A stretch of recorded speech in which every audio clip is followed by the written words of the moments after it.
We had to have a gut check of what is our job. Is it to make sure there's minimal delays or minimal cancellations, or is our job to make sure we make the hard decisions to continue to keep the airspace safe?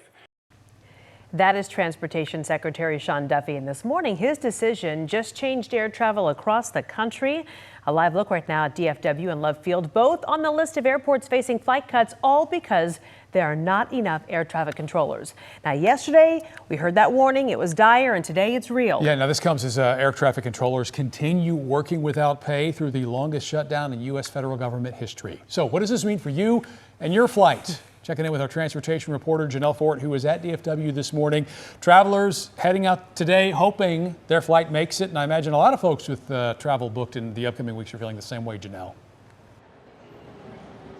Yeah, and what travelers need to know is that starting tomorrow morning, fewer flights are going to be cleared for takeoff and landing at airports across the country.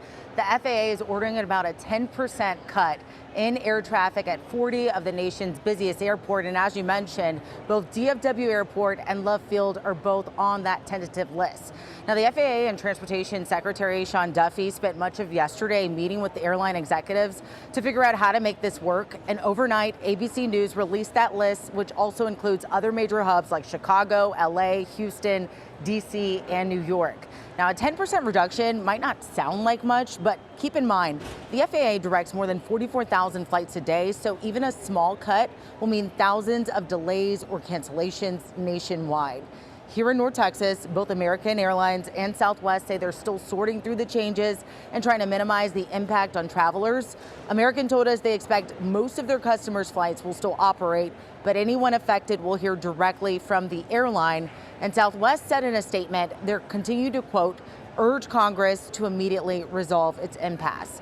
And really, this all comes down to staffing. Air traffic controllers have been working unpaid since the shutdown began more than a month ago, 6 days a week, often on overtime. The FAA says fatigue is setting in, and they'd rather slow things down now than risk a safety issue later. It's unfortunate that our government is not able to come to a resolution on things, which is why this is happening. On one hand, I think as I'm a traveler, and it does feel unfortunate that it can impact my travel. I think it's also important to stay in solidarity with those who are keeping us safe in the air. Travel is always a challenge, either with government shutdowns or not. So the main thing is I get to my location. I'm not too concerned about getting back. So starting tomorrow, you should expect things to move a little slower if you're traveling. Check your airline and your airport apps and website often, and give yourself plenty of time when you head to the airport. Sending it back to you, Mark. Yeah, Janelle, a lot to update travelers on. And as we heard Janelle just mention, if that shutdown continues, air travel could get even worse. We're talking mass chaos. If your trip happens to get disrupted, though, we've got you covered. Travel experts say start by checking your airline's travel policies. There are certain rights every passenger has, but your airlines might have some specific details you should know about. Last year, the Department of Transportation rolled out some new rules to protect travelers. So if that flight is canceled or significantly changed, you can get a full refund. We're talking delays of 3 hours or longer on domestic flights, 6 hours for international. We've come a long way in the last couple of years for passengers to have rights. It's more important than ever to book that first flight of the day and a direct flight if you can.